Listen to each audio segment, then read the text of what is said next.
Dobrý den, jmenuji se Jiří Halík, jsem lektorem občanského sdružení Euroforal a rádi bychom vám představili v rámci projektu Evropské unie moderní trendy vzdělávání pedagogických pracovníků působících v ústavní výchově, komunikační dovednosti, vyjednávání, time management, zvládání konfliktních situací a v návaznosti na to, co je šikana, mobbing a syndrom vyhoření.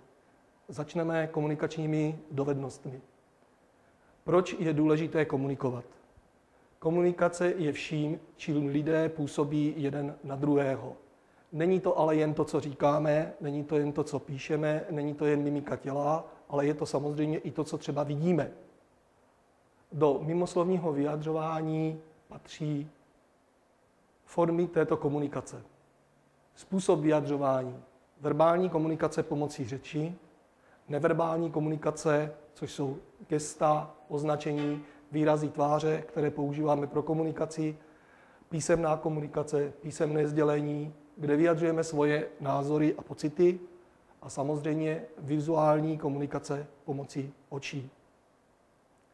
Na základě použití a zaměření komunikace se musíte rozhodnout, s kým budete komunikovat. To je vlastně základ. Chci se s někým bavit, nechci se s někým bavit.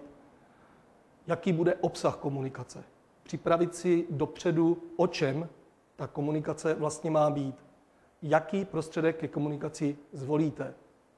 Je důležité mít na paměti, že jak otevřeně budete jednat a hovořit, tak otevřeně s vámi bude jednat a hovořit druhá strana a v tomto duchu celé jednání, celý rozhovor případně bude pokračovat. Je potřeba mít pozitivní myšlení. Pokud budete mít pozitivní myšlenky, rozhodně vám to usnadní celý ten systém a proces komunikace s druhou osobou.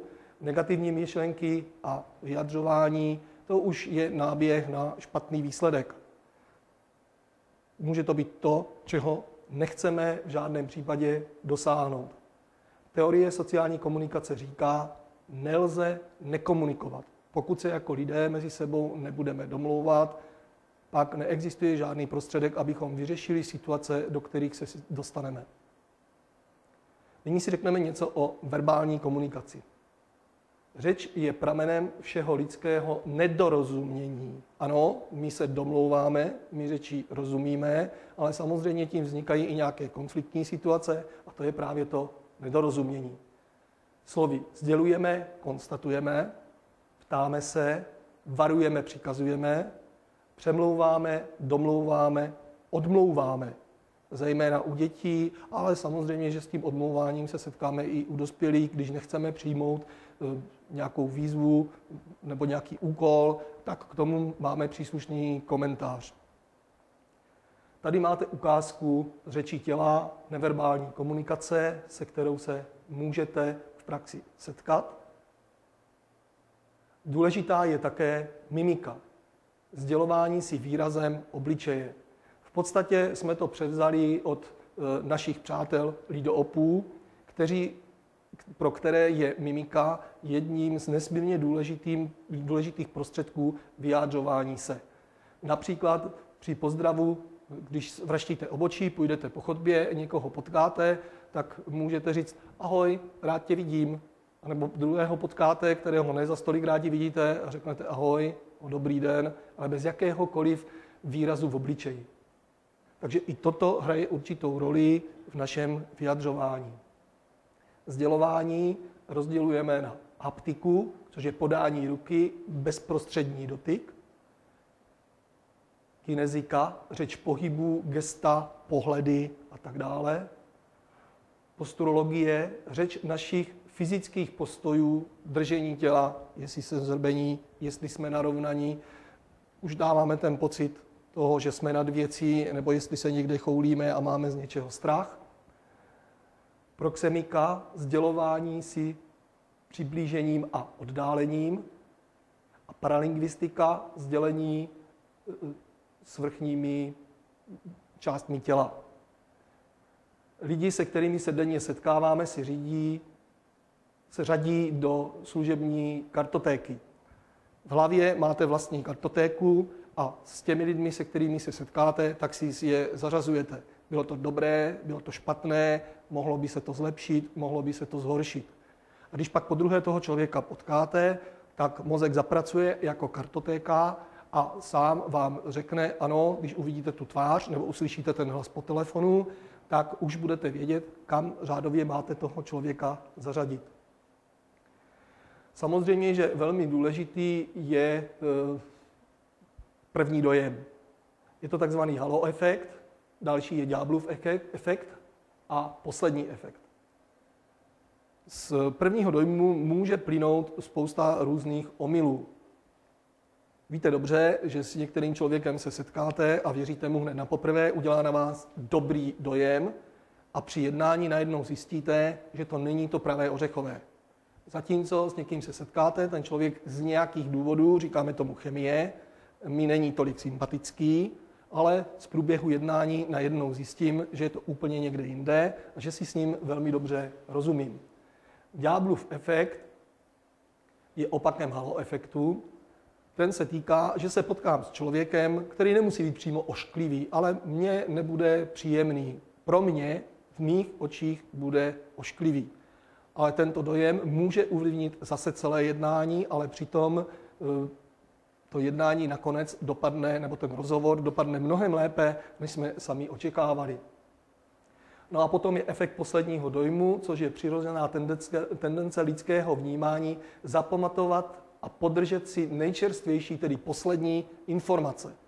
Takže to, co jsme získali nakonec toho jednání, to, co vyústilo v té zpětné vazbě, v té sumarizaci, to v nás nakonec zůstane. Které faktory nám mohou stížit komunikaci s druhými lidmi? Jsou to vnější bariéry, komunikační prostředí, kulturní prostředí. To, že je někdo Němec, Arab, Číňan, Afričan, Iráčan, Polák, Rus. Další je společenské postavení. Potom je to jazyk, který může být bariérou jako takovou, protože ne každý ten jazyk ovládá a může se stát, že se setkáte s člověkem a vy budete umět jako Čech perfektně německy, ale on bude Maďar a bude umět perfektně anglicky a stejně se nedomluvíte. Takže jazyk je důležitý. Handicap, slepota, hluchoněmost. Víte dobře, že tito lidé se samozřejmě mezi námi vyskytují, vyžadují určitý ohled a samozřejmě mají také zejména hluchoněmí svoji řeč, svůj jazyk, jak se domlouvají. Fyzický stav, estetické bariéry a tak dále. Vnitřní bariéry jsou intelektuální, čili znalosti, vědomosti, rozdílné zkušenosti, motivační. Někdo nepřizná vlastní omyl, nezájem, odmítnutí a tak dále. Morální, což je závist, bezcitnost, sobectví, bohužel se v naší krajině neustále vyskytuje až příliš. A věk, mladí, dříve narození, seniori. Víte určitě, že se setkáváte s tím, v poslední době je to hodně často, zejména je někdo hodně mladý, tak se do zaměstnání nehodí, protože nemá zkušenosti, je hodně starý, ten už bude pomalý, sice má dostatek zkušeností, ale přece jenom ho nezaměstnáme. Potom jsou to samozřejmě rozpory, které jsou tradičně mezi mladými a dříve narozenými, mezi dětmi, mezi rodiči, mezi vychovateli a mezi žáky, mezi učiteli. Je to otázka pohledu na svět a to, jak se svět vyvíjí, ale je to jedna z bariér, která ovlivní jednání a komunikaci mezi námi lidmi. Velmi důležité je, aby každý člověk znal teritoriální zóny. Když to vezmete, představte si naplněnou tramvaj k prasknutí nebo autobus a teď se jeden lepí na druhého. Tam se o žádných zónách nedá hovořit a velice dobře víte, jak je to nepříjemné, když se na nás někdo lepí, to už ani nemám na mysli, když jsou velká vedra a přidá se k tomu ještě čichový věm. Takže ty teritoriální zóny jsou potřeba, aby byly dodržovány. Jsou veřejné, společenské, osobní a intimní. Intimní zóna je užší do 15 cm, šířka 15 až 45. Osobní je užší do 45 až 90 cm, šířka 90 až 120 cm, společenský odstup užší od 120 do 210 cm, šířka 120 až 360 cm A veřejný odstup užší 360 až 760 cm, šířka nad 760 cm. Samozřejmě plus minus centimetr, nebudeme se o tom dohadovat, ale toto jsou teritoriální zóny, které bychom měli dodržovat. Je to něco jiného, než je třeba zóna, když si přijdete vybírat peníze, bankovní zóna a tak dále. Velmi důležité je, abychom si také dokázali říct, jak vést komunikaci. Může být písemná, může být e-mailem, což je samozřejmě také písemná forma, ale tou písemnou formou jsem měl na mysli dopis. Může být osobní, což je nejideálnější, a může být telefonická, která by měla probíhat spíše na úrovni nějakých kontaktů. Písemná forma. Pokud budete psát nějaký dopis, v každém případě preferujte stručnost, krátká slova, krátké věty, krátké odstavce. Víte velmi dobře, že pokud jste se někdy setkali s tím, že vám někdo napsal sáhodlouhý dopis, v podstatě jednu větu na půl, nebo jsou i přeborníci, kteří to dokáží na celou stránku, tak najednou po prvních 3 řádcích nebo 4 se ztrácíte v tom, co tím chtěl, jak já říkám, básník říci. Velmi důležité je, abychom si dávali pozor na oslovení, na jména. Někdo je právem háklivý na tituly, někdo ne, někomu to tolik nevadí, ale přesto je potřeba, pokud píšete zejména služební dopis, aby bylo uvedeno Ing. Jaroslav Novák, BC a tak dále. Čili správné jméno a správná adresa. Kontrola správnosti uvedení titulu a funkcí, ta je nesmírně důležitá. Správná volba oslovení. Vážený pane, vážená paní. Zdůrazňuji to, někdo se nad tím může pousmát a bude to považovat za samozřejmé, ale v době techniky, kterou máme, se vám může stát, že budete posílat stejné znění dopisu několika lidem a navíc pohlaví mužského, pohlaví ženského, a nahoře pouze budete přepisovat přímo jméno toho člověka. A velice negativně asi bude působit, když tam bude vážený pan Nováková nebo vážená paní Novák. Takže na tady toto si dávejte pozor. Kopírování je krásná věc, ale může uškodit celkovému dojmu a pokazit to, co jste chtěli tím dopisem říci. Ukončení je taky velmi důležité, například srdečně vás zdravím, přeji pěkný den. Záleží na volbě každého člověka, co si zvolí, jestli je to dopis, který může být více přátelský, nebo jestli je to dopis, který je dán naprosto striktně služební formou. E-mail je moderní a rychlá forma sdělení, má stejnou váhu, jako mají dopisy, zvláště víte, v dnešní době elektronických podpisů, kdo ho má, elektronický podpis, není již problém, aby tím vyřizoval i nějaké záležitosti z úřady. Na rozdíl od dopisu ale hrozí veliké nebezpečí, že odpovíte v afektu. Představte si situaci, že vám někdo napsal a docela vás vytočil. Vy na to budete reagovat a okamžitě mu odpovíte. Potom toho taky můžete litovat. Osobně ze své vlastní zkušenosti bych si dovolil doporučit, a stalo se mi to, že jsem dostal nějaké maily, které mi nebyly příjemné, okamžitě jsem sepsal odpověď, ale uložil jsem a nechal jsem to hodinku, 2, 3 nebo ke konci pracovní doby uležet.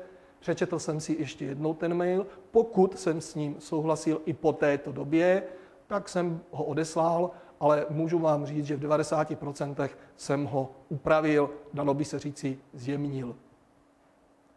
Osobní jednání, nadosobní jednání není, nic osobní jednání nenahradí. První dojem, o tom jsme si již říkali, je nejlepší dojem, 45-sekundový zásah. To je doba, když si představíte třeba televizní noviny a začnou povídat o tom, že na dálnici D1 se stala nehoda a tak dále a tak dále. Takže do 45 sekund nás seznámí s problematikou, o které chtějí hovořit. Pak ta reportáž může trvat klidně 2, 3, 5 minut. Ale ten základ, který je potřeba, sdělit do 45 minut, protože člověk má mozkové buňky uspůsobený tak, že do těch 45 sekund, pardon, ne minut, do těch 45 sekund dokáže vnímat. Potom už se ten děj rozvíjí a on se soustředí na trošku něco jiného, ale vnímá. Při osobním jednání musíte znát svůj cíl, co chcete říct. Musíte nalézt tu správnou osobu, abyste nehovořili s kováříčkem, který vám potom řekne, že nějaký kovář to rozhodne, on nemůže, ale akorát vám vyslechl a připravil vás o čas a o peníze. Vyberte si správný přístup. Nepodceňujte přípravu. Příprava je strašně důležitá. Dejte si dohromady pro jednání veškeré podklady, to se týká, ať už jednáte s úřady, ať už jednáte s dětmi jako vychovatelé a potřebujete jim třeba něco vytknout, ať už se připravujete na poradu vedení a máte na ní s něčím vystoupit. Vždycky je dobré, abyste byli řádně připraveni. Upoutejte zájem posluchačů. To znamená, nemlaďte takzvaně suchou slámu. Věnujte se věci jako takové, i když můžete mít širší rozsah. Buďte struční. Hovořte na úrovni protějšku. Před nikým se neponižujte, ale prosím, na nikého se nepovyšujte. Je potřeba, abyste uměli klást správné otázky. V případě potřeby používejte vizuální projev. Tím vizuálním projevem je, že můžete předložit nějaký katalog, fotografie, obrázky, můžete předvést prezentaci v PowerPointu a tak dále a tak dále. A věnujte pozornost prvním dojmům. Jednání, buď je to ve stoje, tam jsme se bavili o té diskrétní zóně, anebo je to v sedě na zásadě nějaké rovnosti. Při jednání se setkáte s přivítáním, které může být mrazivé, chladné, přívětivé, až povřelé, s různými gesty zájmu i nezájmu. Čili někdo vám dá najevo okamžitě ostentativní nezájem, nestíhá zpracovat vaše argumenty, nezájem, strach, opatrnost, zájem až po velký zájem. Poznáte, jak umíte zaujmout, to poznáte i z neverbální komunikace, podle toho, jaký postoj ten člověk zaujímá, jestli obranný nebo vstřícný. No a potom je vyjádření, že se můžete setkat s nelibostí, pichlavým jednáním, někdo dokáže být pěkně arrogantní, ironie a kladné vyjádření, které může být také součástí toho jednání. Asi těžko se budete setkávat s ironií a kladným vyjádřením zároveň, ale i z ironie se může stát, že po získání více informací člověk, se kterým vyjednáte, nabíde dojmu, že to jednání může skončit kladně. Sjednávání schůzky po telefonu, prosím vás, tady se držme jedné zásady, že telefon bychom měli používat skutečně jenom proto, abychom si ty schůzky sjednávali, abychom si domluvili, nebo krátce vyřešili nějakou problematiku, něco, co opravdu jde telefonem vysvětlit. Nic nenahradí osobní jednání, v případě potřeby mail, i už v dnešní době daleko méně používaný fax, ale použít se samozřejmě dá. Pokud telefonujete, tak tady máte napsáno, i když každý víme, co bychom měli udělat, ale ne každý se tím samozřejmě řídíme. Čili než zvedneme sluchátko, máme přesně sformulováno, protože voláme my, co chceme komu říci. Protože očekáváme, že na druhé straně toho telefonu, zejména pokud voláme z mobilu na mobil a víme, kdo na té druhé straně aparátu bude stát ve většině případů, tak víme, na koho se máme připravit a co chceme řešit. Máme všechny dostupné informace. Je osoba, se kterou se chystáme mluvit, právě ta pravá, ta kompetentní? Načasovali jsme si správnou dobu hovoru? Tady u toho načasování je to i u setkání, to není jen u hovoru, ale je to nesmírně důležité, protože vy si volat někomu, když pracuje od 7, hned 7:01, asi není příjemné, stejně tak, jak není příjemné, když někomu voláte v době oběda a on skutečně bude sedět u oběda a ten mobil zvedne, tak asi s vámi nic nevyřeší. A stejně tak velmi nepříznivé je konec pracovní doby.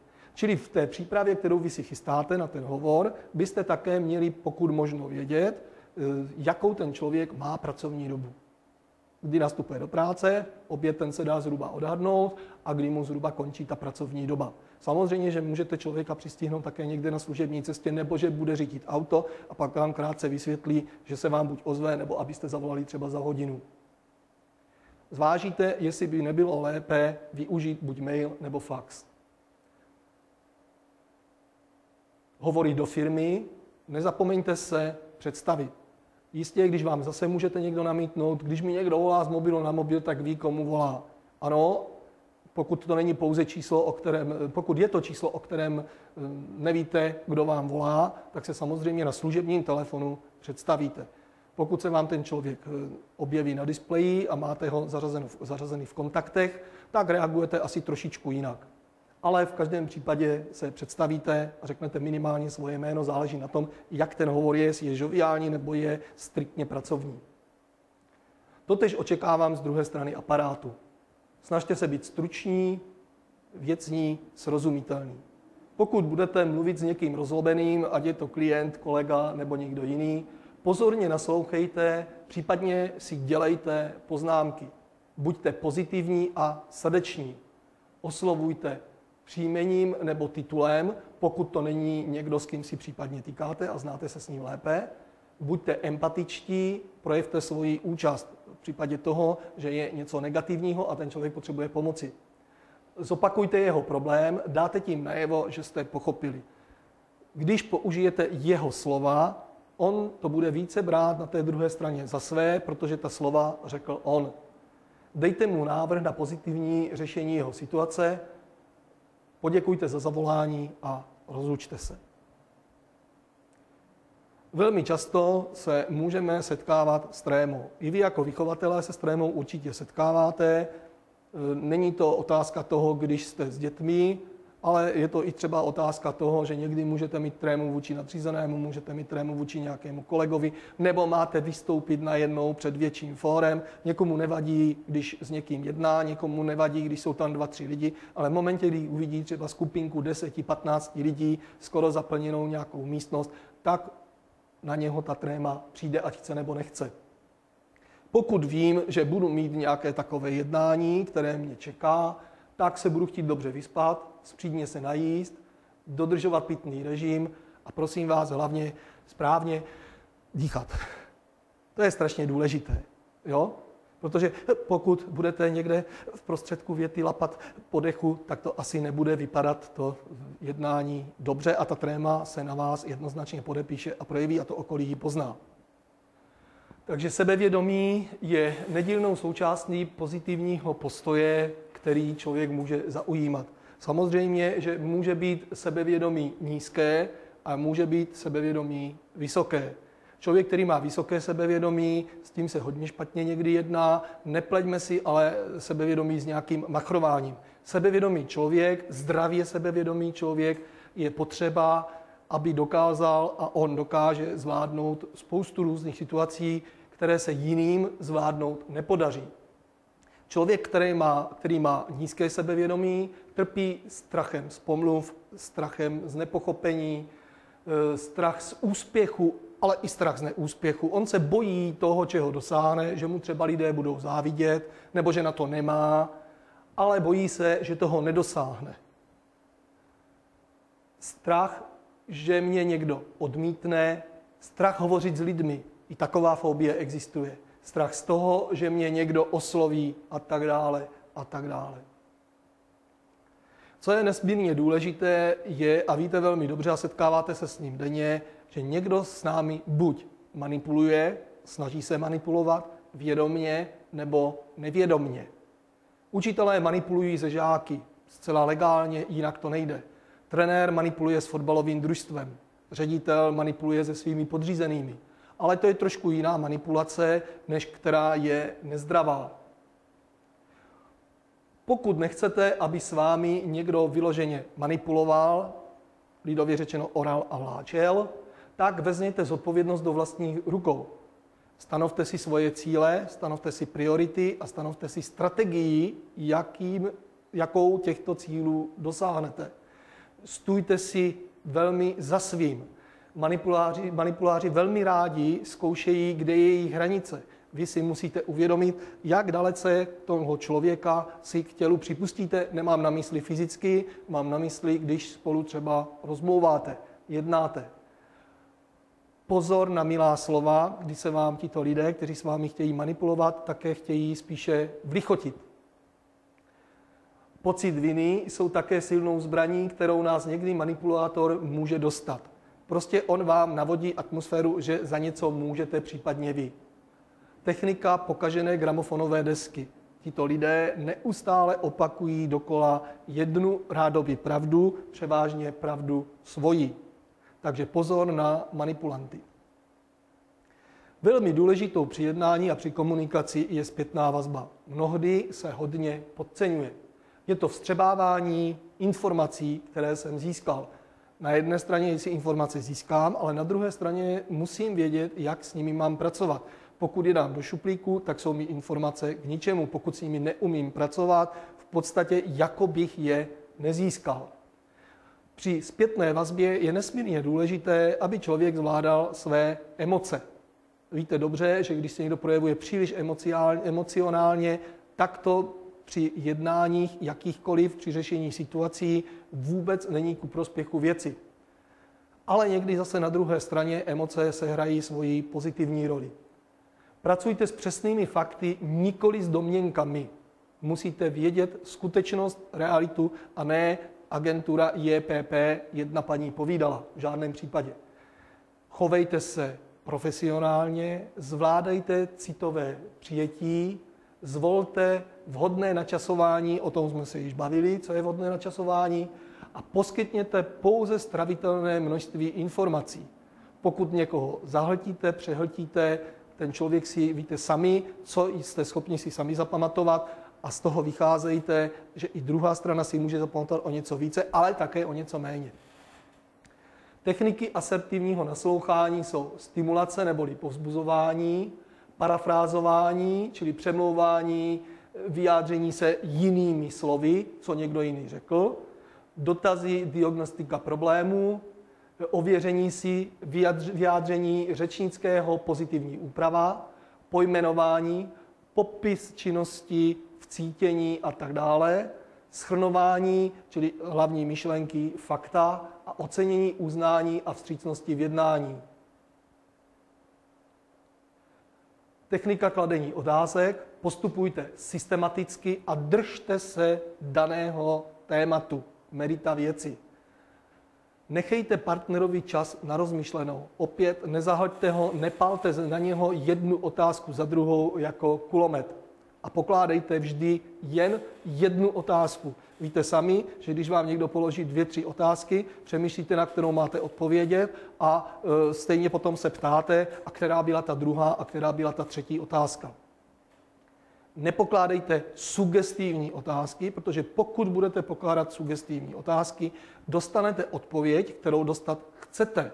Nikoli nedostanete tu odpověď, která by byla pravdivá. Přehled základních otázek můžeme rozdělit do 2 skupin. Jsou to otázky otevřené. Tady jsou příklady, jak se vám líbí můj návrh, co si o tom myslíte, co chcete na mém návrhu změnit, jak získáte nové zákazníky, jak získám nové přátele a tak dále. A otázky uzavřené. Shodneme se na tomto návrhu. Chcete malá nebo velká kola k tomu novému autu, když si jdete kupovat vozidlo? Mám vám přibalit i náhradní náplň? Můžeme podepsat tuto smlouvu? A otázky se samozřejmě dělí ještě i na další. V případě spolupráce s lidmi narážíme na různé typy. My si řekneme 4 základní typy lidí. Prvním z nich je byrokrat. Nemá zájem spolupracovat, neumí se rozhodnout ani pomalu na to, že rychle, nerad si riskuje, sází na jistotu, je nepružný, přehnaně pečlivý, vyhýbá se přímé odpovědi, kličkuje, je to typ alibisty, vyznačuje se přesností, smyslem pro detail. Je to výrobce problémů, nikoli řešitel. Často si ověřuje nabídky konkurence, nemá rád novoty, je konzervativní. Jestliže jsme si řekli, jak takový člověk vypadá a jedná, tak samozřejmě potřebujeme si také říci, jak na něj. Je potřeba brát na přesnost, dbát na přesnost. Časovou i věcnou z naší strany, pokud s ním jdeme na jednání. Důkladně se připravte, hlavně pozor na detaily. Obrňte se trpělivostí. Poukazujte na výhody, hlavně, že jinde v oboru již ve vašem jsou ověřeny a fungují velice dobře. Mějte pevně vše ve svých rukou, ale pozor, netlačte na pilu, jak se lidově říká. Několikrát opakujte pozitiva. Nepomlouvejte konkurenci, ale dejte najevo, že ji znáte. O konkurenci to znamená i lidi v osobních vztazích. To nemusí být jen konkurence ve smyslu firemním. Zdůrazňujte vaše výhody, zejména spolehlivost, bezpečnost, pokud budete jednat s lidmi, co dokážete, co umíte, pokud bude o vás jako o vaši osobu. Pokud se vám podaří získat jeho důvěru, splnili jste podmínku úspěchu a máte dalšího loajálního klienta. Dalším typem je diktátor. Určitě jste se s těmito lidmi setkali. Je to energický člověk, což určitě není na škodu, ale pozor, on je všehoschopný. Rád se předvádí, je neústupný, velmi často skáče do řeči. Používá sarkasmus, je cynický. Dává najevo svoji nadřazenost, je nepřátelský až agresivní a chová se jako všeználek. Všude byl, všechno zná, všechno umí. Dává přednost produktům vyjadřujícím jeho prestiž. Čili chce mít všechno super. Adidas, Puma, pije Coca-Colu, příklad a tak dále. Je to egoista, egomaniak, egocentrik. Předvádí svůj pocit moci, je rozhodný, chybí mu v každém případě citlivost. Není týmový hráč, je to prostě solista a do týmu se nedá začlenit. Pokud byste ho do týmu začlenili, tak je schopen vám ten tým rozbít.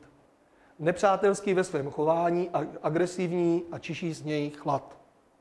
Opět si řekneme, jak na něj. Na projevy nepřátelství reagujte porozuměním nebo je mlčky přejděte. Či jakoby mávněte nad tím rukou. Zdůrazněte, co je to pravé pro jeho prestiž. Na to si on potrpí.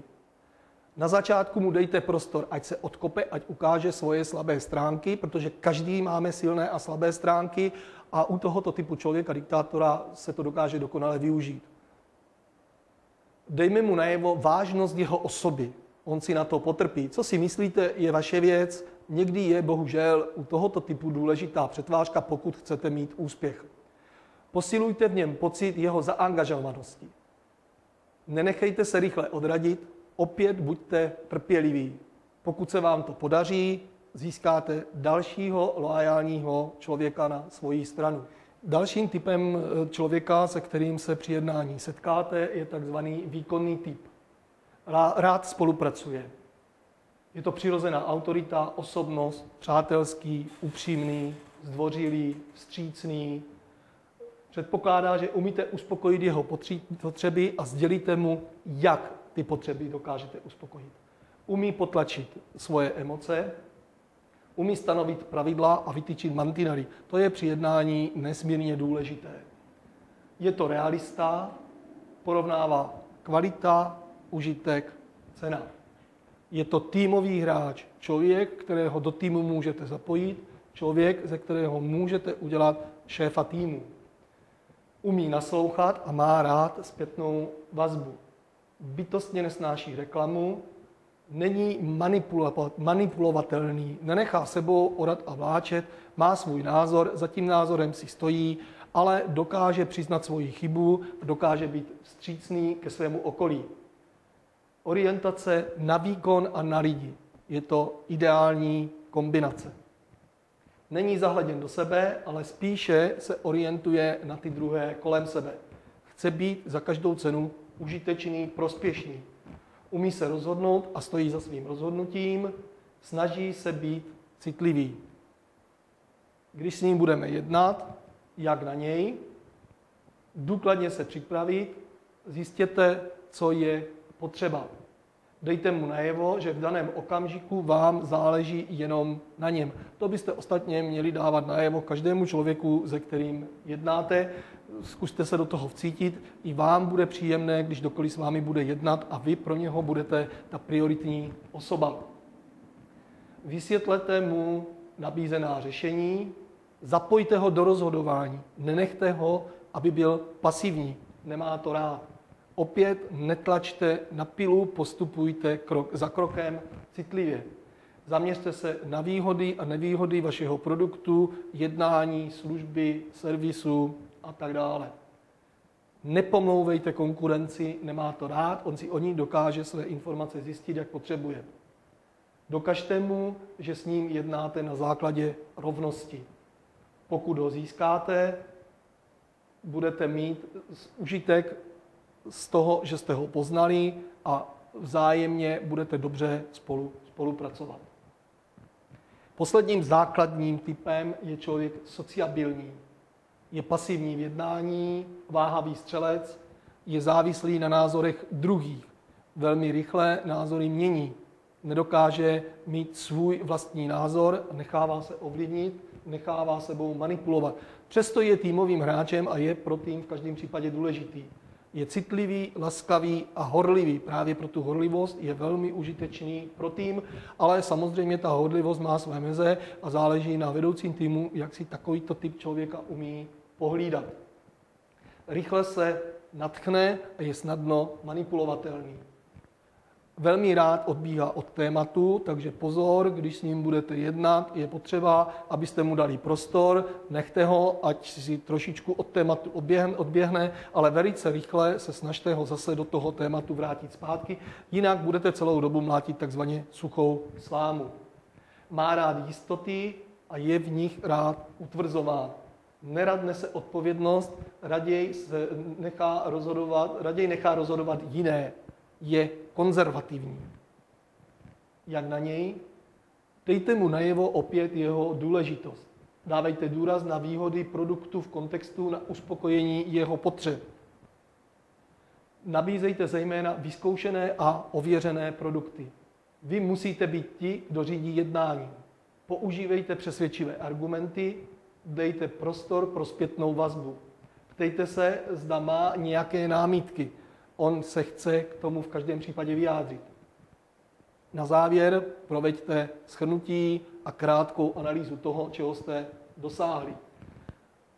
Získáte ho, pokud zdůrazníte produkt, službu, která povede k uspokojení jeho potřeb a bezpečí. To by bylo všechno, co se týká základu komunikační dovednosti. Děkuji za pozornost.